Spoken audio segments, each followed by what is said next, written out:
Hi everyone and welcome to my channel and to this time-lapse version of my big parrot in flight in soft pastel. I hope that you enjoy this here. If you do, then please do hit the subscribe button. And if you'd like to see the full-length tutorial series from this piece, then check me out over on Patreon.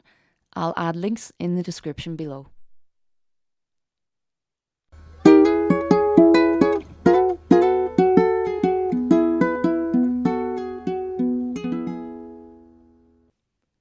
So this is quite a big painting at 27 by 16 inches, and I'm using the dark grey pastel matte paper. Now, before this larger painting, I did do a smaller head study of a parrot to get a feel for using this darker coloured paper and how the vibrant colours would look on that. And with the bigger painting, I'm starting with the background.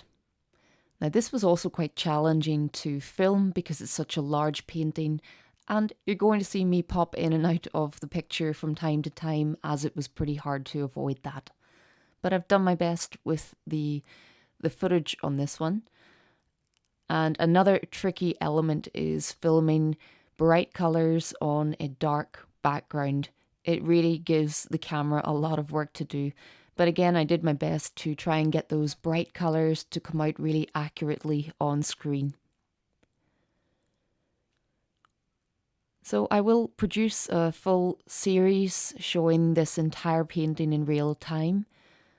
I'll add colour codes to this and narration all the way through as well. So if you'd like to paint along with me or just watch me paint this, it will be coming out on my Patreon channel very soon. But I decided to add a dark but green themed background to this parrot.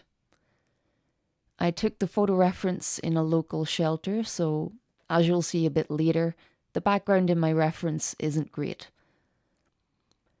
So I played about with the layout a lot on Photoshop, dropping in different colours, trying different compositions, and after a lot of adjusting, this was the composition that I thought worked best.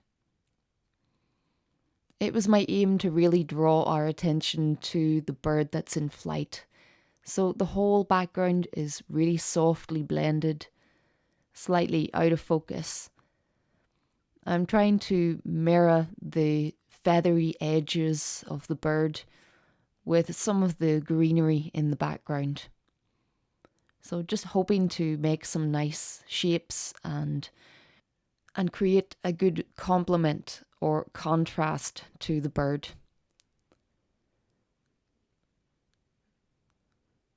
So the background, even though it's big, it didn't take that long. And now I'm on to the bird, and you can see that I've got two photo references here. The one on the right is the photo that inspired this painting. I really fell in love with how the camera captured the wings in motion, and I wondered, could I get that effect in soft pastel? But unfortunately, my camera skills weren't quite up to scratch, and the face of the bird is completely out of focus too. I managed to focus in on some of the feathers along the tops of the wings, but the head's completely blurry. So I used this other photo that I had as well from the same day. It's the one that I used for my smaller head study. And with this, I was able to fill in a lot of the detail that I couldn't quite see in my main photo reference.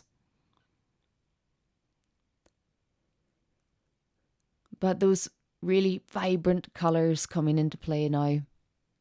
The yellows and oranges and reds, and the greens and the turquoise blues, and then also a bit later on the bottoms of the wings, more of that beautiful blue-violet tone.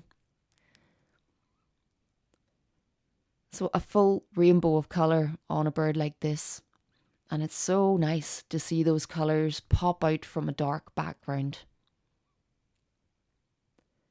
So a tiny bit of white used on the reflection on the beak. But apart from this, no other white was used.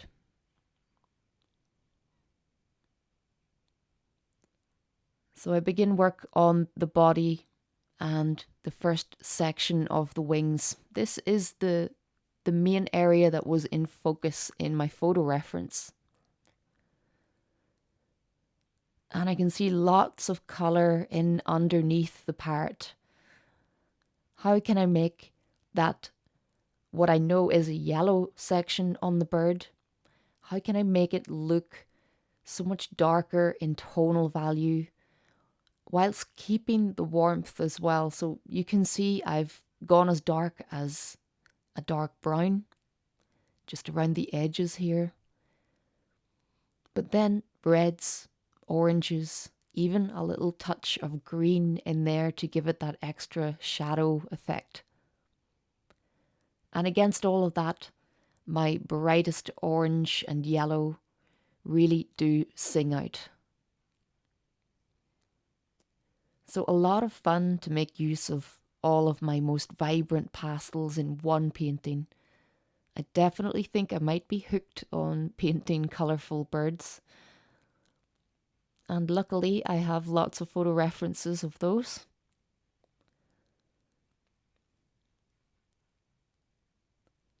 Sometimes you try out a different subject matter and you wonder why you haven't been painting them all along. Well, that's how I'm feeling about parrots at the moment.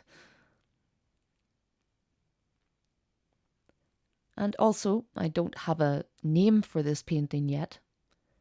If you've got any clever ideas, I'd love you to leave me a comment below the video.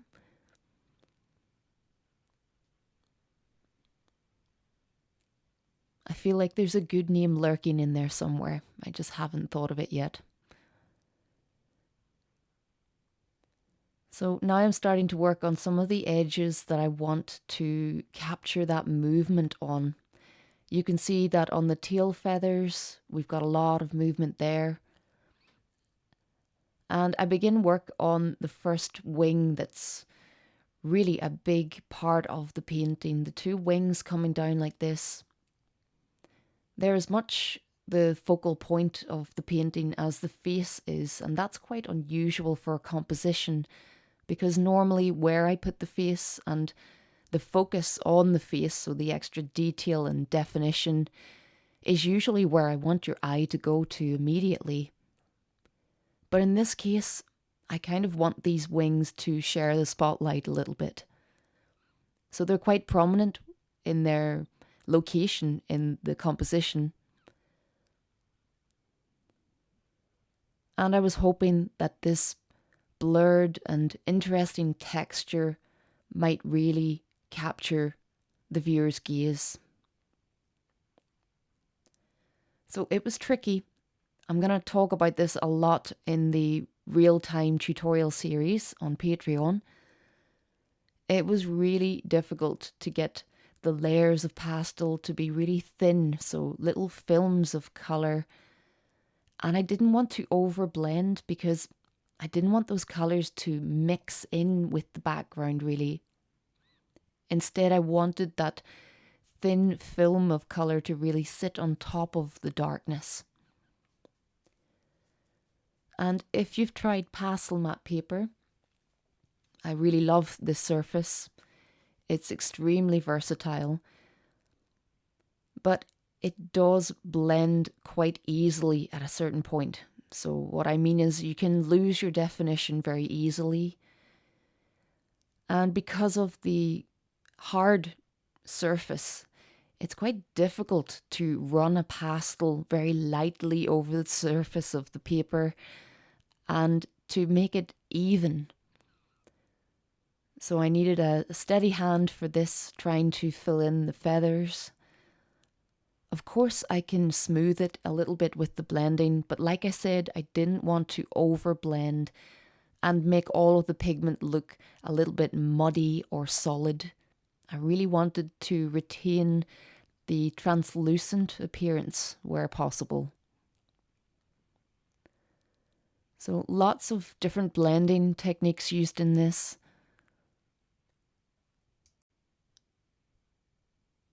And then as we come up the wing, we start to come slightly more into focus.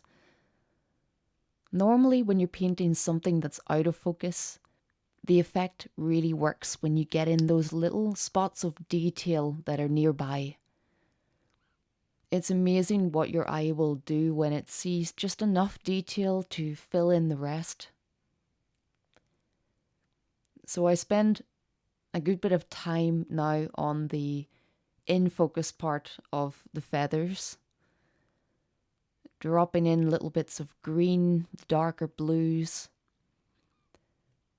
and really not allowing any of my colours to get too light in tonal value. Most of my colour choices are sticking within the mid-tone range. Again, I want to keep it really vibrant and not let things get too wishy-washy, if you know what I mean. So by adding lighter and lighter colours, you're going to really wash out all of your vibrant colours.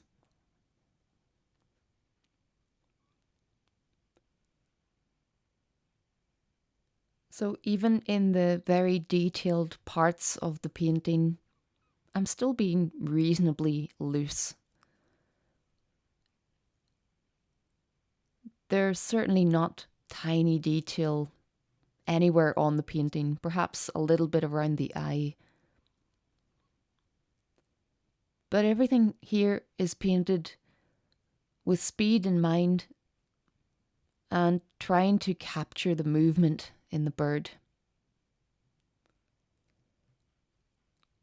I wasn't so sure by the end of this painting whether or not I had succeeded. It's a strange effect that I've tried to capture here. And I hope that I've at least made good use of not so great a photograph. I think that at least I managed to bring more life and realism to the painting than was in the photo reference. I hope that you enjoyed seeing this come together. It's certainly a painting that pops with those vibrant colours.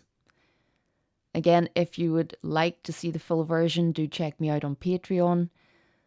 But I would also be super grateful if you would subscribe to me here on YouTube. But thanks very much for watching, and until next time, happy pasteling.